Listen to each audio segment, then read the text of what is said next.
Now, the U.S. relies on China buying our government debt. The Fed pumps money into the system, and China is supposed to buy that debt in the form of treasury bonds. Has anybody thought, what happens if things go badly with China and they stop buying our debt? Stephen Moore, senior economics writer at the Wall Street Journal, author of The End of Prosperity.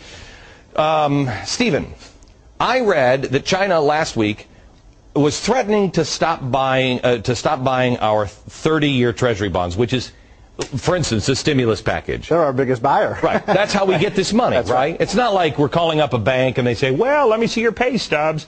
All we do is we just sell them 30-year treasury bonds. That's right. That means we have the money for 30 years, right? You got it right. They say, we're thinking we're not going to buy those 30-year treasury bonds. True or false? Well, they're threatening that, and that would be huge. I mean, don't forget, not only do we need them to buy this $2 trillion that we've got coming up this year and the trillion and trillion and trillion in the years after, but they also own $2 trillion. And you really want to get apocalyptic. What happens if they start selling what they've already got when we're trying to... Everyone will say, oh, they're not going to do that because they need us just as much as we need them, yada, yada, yada. Right. Well, there's some truth to that, but here's the problem, Glenn.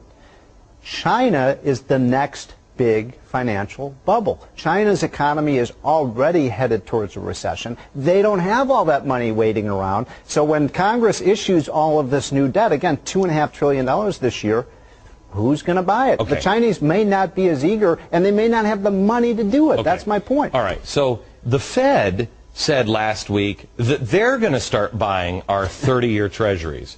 I'm trying to figure this one out. Right. So we issue the debt.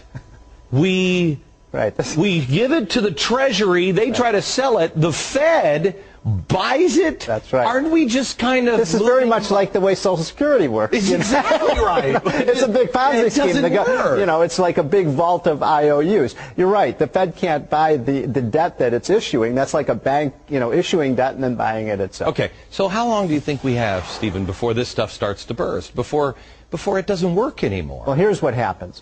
If foreigners, and it's not just the Chinese, Russia owns a lot of our debt, the Japanese alone. I mean, geez, what's happening over in Russia is insanity. Exactly. So if their economies start to turn south, then there's going to be less buyers. If there are less buyers for the debt, then guess what happens?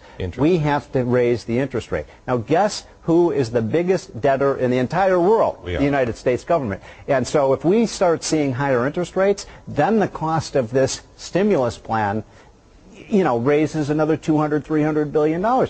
That's the problem I've had with it when we first started talking about this. Our children and grandchildren are going to pay the cost of it. This is fiscal child abuse. You know this. You're right, it is child abuse. Right. You know this and I know this. If this doesn't stop now, our children will not have this country. They will not be able to do it. Right. Our children will be servicing, if it doesn't completely melt down, we will be, you know who we'll be? We'll be Mexico.